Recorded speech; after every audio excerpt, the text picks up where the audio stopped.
What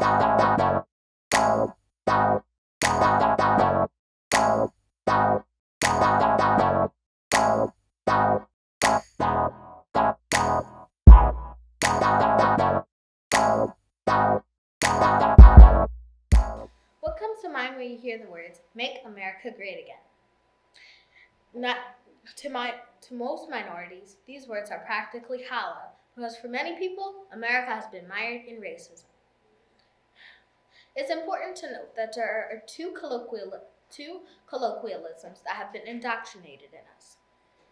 That's just a fancy way of saying there are two different schools of thought when defining racism. The first definition of racism is treating someone differently just because of their race.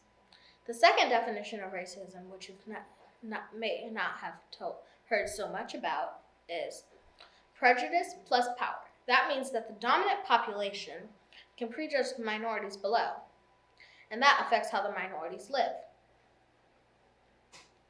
My TED Talk is on racism, why it's important, how racism can and does affect us, and how we can stop racism. Did you know that applicants with white-sounding names get called back 50% of the time, compared to a black person with a black-sounding name, but they both have identical resumes? Did you know 67% of doctors have a bias against African American patients? African Americans have 2.6% of the wealth, and white people have 90% of the American wealth.